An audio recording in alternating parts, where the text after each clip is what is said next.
Bienvenue au centre de Rennes, l'un des plus importants centres INRA. C'est le 4e en termes effectifs avec environ 1000 personnes.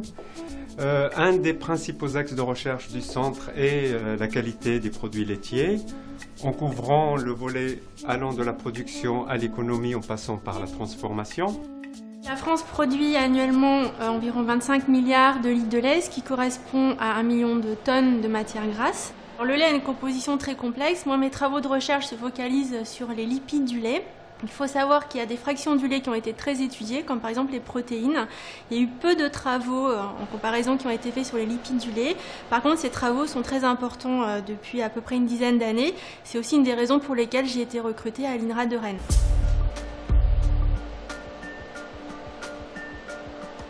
Donc, je me focalise sur les propriétés physico-chimiques de ces lipides du lait, notamment leur composition fine qui permet d'expliquer leurs propriétés fonctionnelles.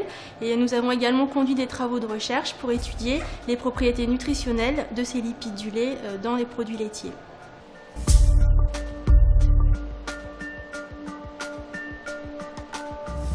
Le lait est un milieu complexe composé de nombreuses molécules, dont des acides gras. Ils sont actuellement au nombre de 400 identifiés. Certains d'entre eux sont saturés et d'autres insaturés. Actuellement, on nous recommande, d'un point de vue nutritionnel, de diminuer cette quantité d'acides gras saturés et d'augmenter la teneur en acides gras insaturés, comme par exemple les oméga 3. Un des moyens est l'alimentation des vaches, c'est-à-dire qu'en donnant une certaine alimentation aux vaches, on peut donc augmenter cette concentration en acides gras insaturés. Les phospholipides du lait se situent au niveau de la membrane du globule gras. Ils sont en quantité mineure dans le lait, mais ils ont un atout nutritionnel et fonctionnel fort intéressant. La modification de la membrane du globule gras par le biais de l'alimentation des animaux va influencer les procédés de fabrication des produits laitiers.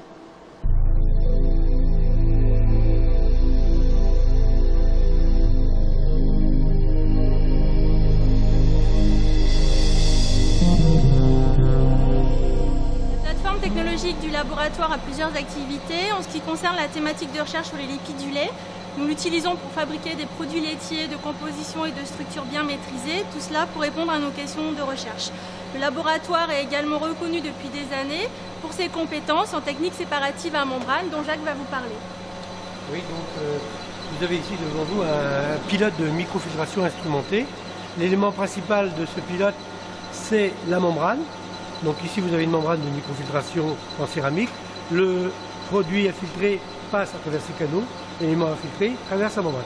Cette membrane est fixée ici et par le biais d'une faible pression transformateur, nous séparons les différents constituants du lait. En ce qui concerne les lipides du lait, nous utilisons ces techniques à membrane pour fractionner les globules gras du lait en fonction de leur taille. Et également, nous sommes en train de développer des procédés pour concentrer et purifier les phospholipides du lait qui ont fort intérêt à la fois fonctionnel et nutritionnel.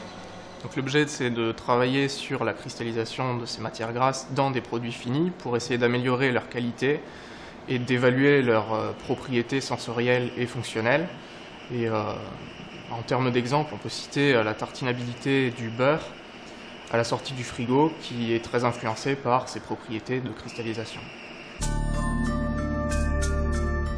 Donc, au laboratoire, la mesure des différentes tailles de globules gras est effectuée car nous savons qu'elle a une influence sur les propriétés fonctionnelles, nutritionnelles et sensorielles des produits laitiers. J'ai développé des protocoles de marquage innovants pour explorer l'organisation des lipides. Là, on a développé un marquage des phospholipides qui se trouvent autour des globules gras et mis en évidence une hétérogénéité de structure et de composition de la membrane des globules gras. Par ailleurs, on sait que les procédés technologiques utilisés lors de la fabrication des produits modifient l'organisation de la matière grasse. Là, par exemple, en rouge, il y a la matière grasse et en vert, le réseau protéique à l'intérieur d'un emmental. Pourquoi le lait? En fait, je pense que c'est une question de circonstances. J'ai eu l'opportunité de commencer à travailler sur les lipides du lait dès mon premier stage. Puis j'ai rencontré Michel Olivon, mon directeur de thèse, qui était quelqu'un de passionné. Il a été déterminant dans mon parcours et depuis, je travaille sur les lipides du lait.